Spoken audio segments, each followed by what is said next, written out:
السلام عليكم ورحمة الله وبركاته، أهلا وسهلا بيكم. شرفتونا على قناتنا المتواضعة قناة غاوي بحر وسفن، واشتركوا على القناة وتابعونا على السوشيال ميديا كلها، كل المنصات موجودين عليها. تعرف إن أي مركب ممكن يكون لها أكتر من اسم؟ طب تعرف إن في رقم في المركب هو ده الوحيد اللي ثابت وما بيتغيرش؟ لا، وعايز أقول لك على حاجة، هو مش رقم واحد، هم رقمين. وفي حاجات كده خبايا في تسجيل السفن ومعلومات كده انت ممكن تكون بقالك 10 15 سنه شغال في البحر ما انتش عارفها، وعمال تمسك مواصفات المركب او الشيب بارتيكولرز بتاعت المركب وما انتش فاهم ايه اللي مكتوب فيها. وان طلب منك حاجات كده، انا طبعا مع احترامي الكامل في ناس ممكن تكون بسم الله ما شاء الله، وان خصوصا المفروض الناس اللي شغاله مفتشين.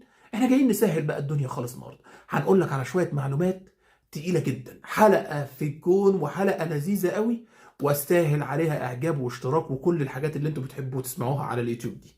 فيلا بينا نبدا. تعال نشوف الناس بيسجلوا المراكب ازاي، وايه الفرق ما بين الاي ام او نمبر والفلاج ستيت والكلاس والفلاج ستيت نمبر والايدنتيفيكيشن نمبر والاوفيشال نمبر والكول ساين والام ام اس اي.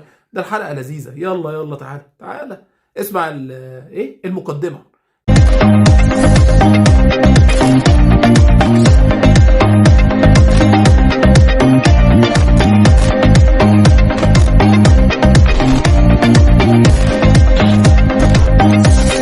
السلام عليكم ورحمه الله وبركاته مره تانية، وشرفتونا على قناتنا. وطبعا هتكمل معانا للنهايه وتسمع كل حاجه لان دي معلومات قويه جدا، وتضغط لايك. يلا بينا نبتدي، يلا بينا نبتدي.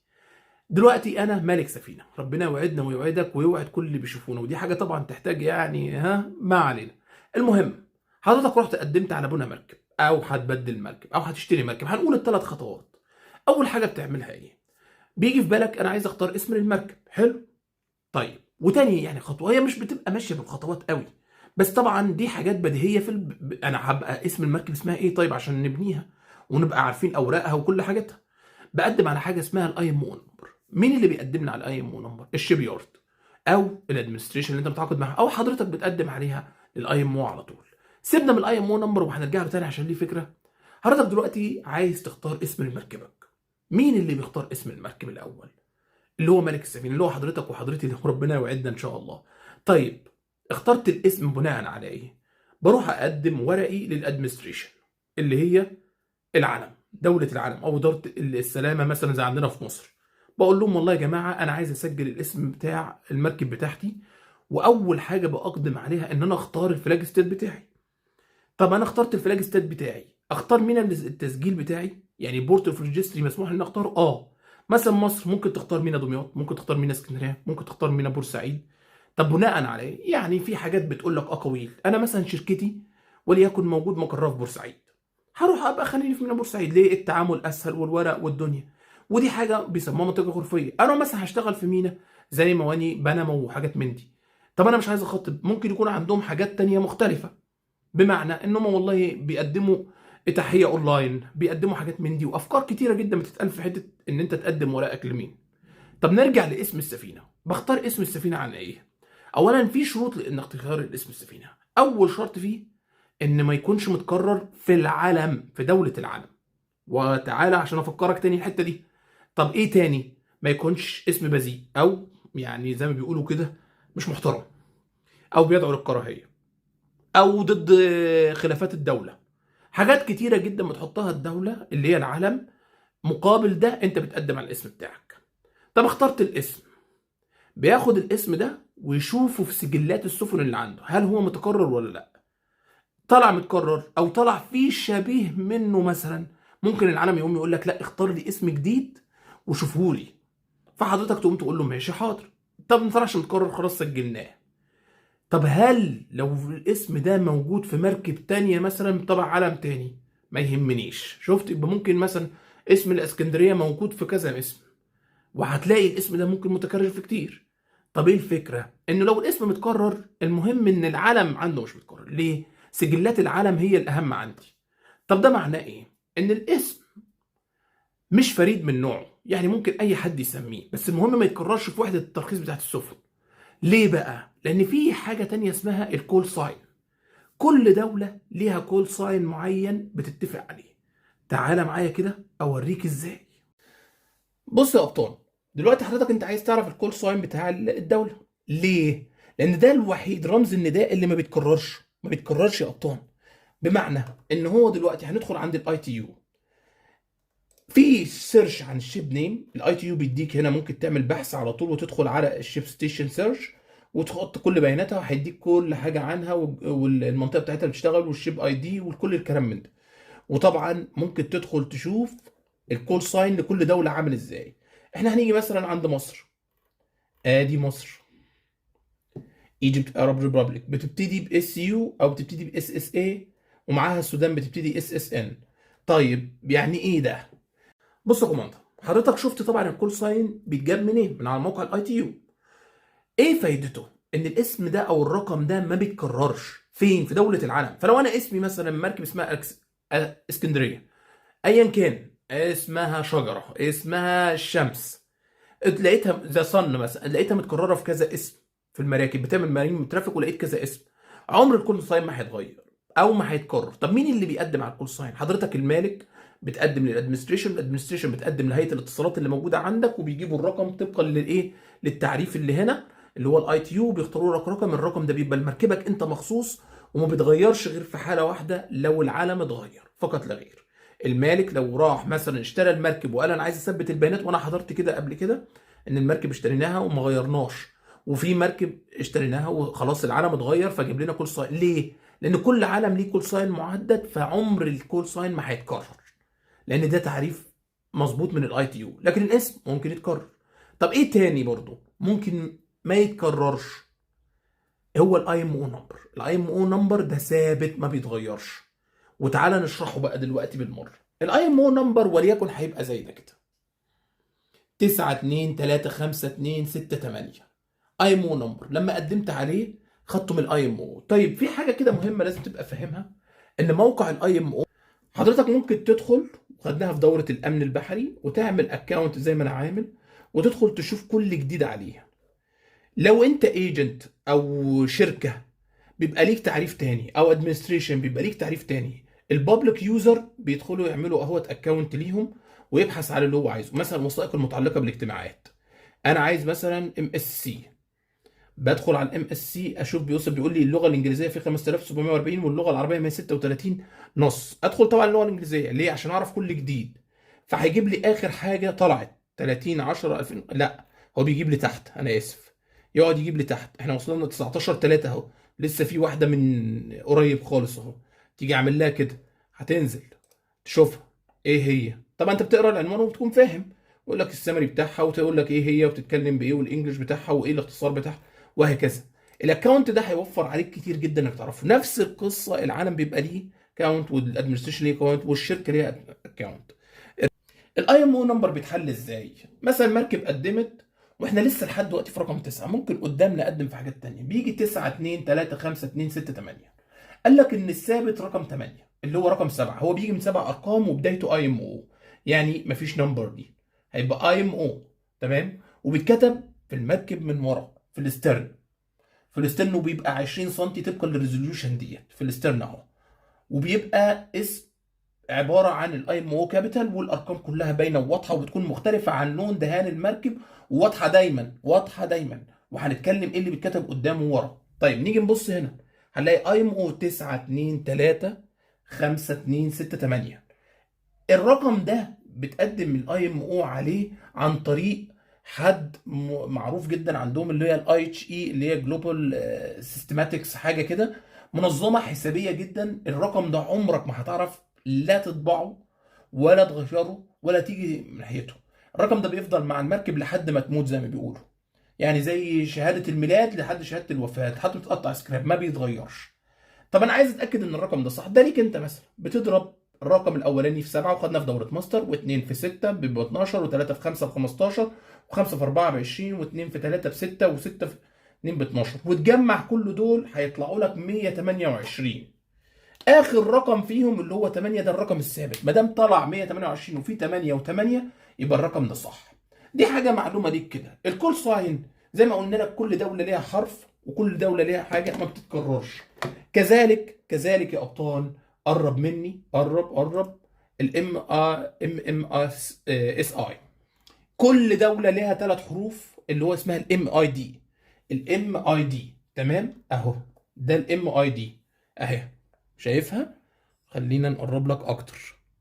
الام اي دي نيجي البانيا لا 201 202 ستورا بلجيوم سايبروس اللي هم الناس شغاله على قبرص هتلاقي 209 و210 وارقام تانية من وزاره الاتصالات هم بيدوها لك. بتغير امتى؟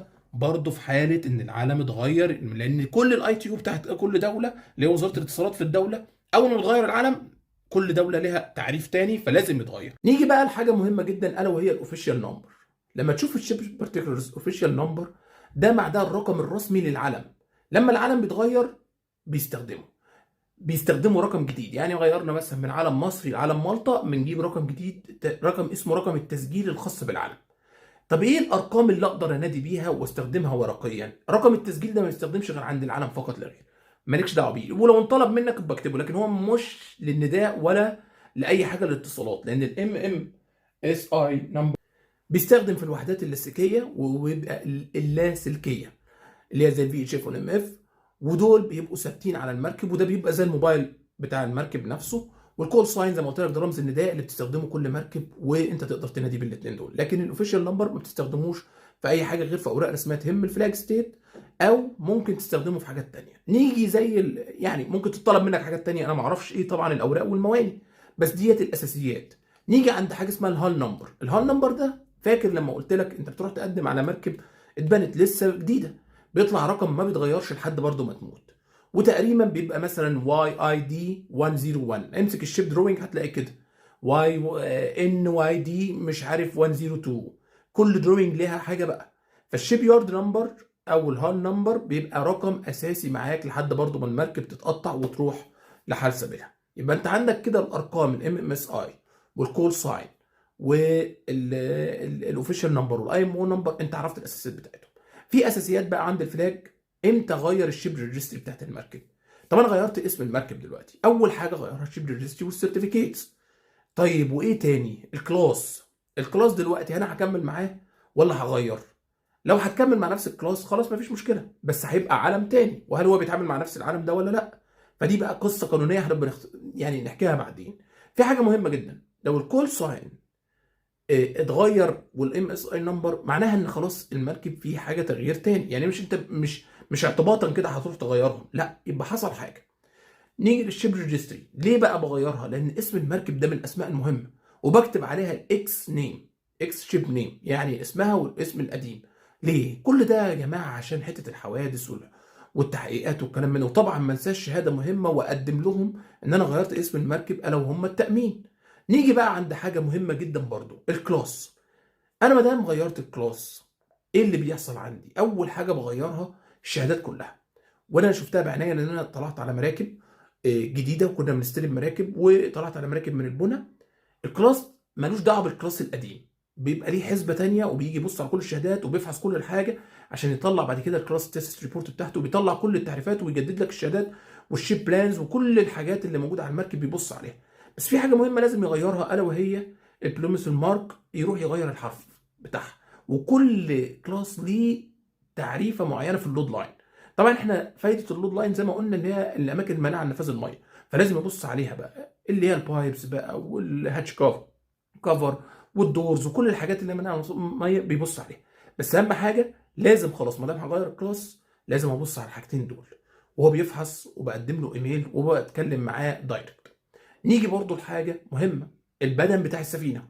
لو هغير الهال كولر ايه اللي بيحصل؟ طبعا الهال كولر ما فيهوش مواصفات غير في الشيب يارد والشيب بارتيكولرز، يعني مش هغير بيه شهادات، بس لازم اغير فيه الشيب ريجستري.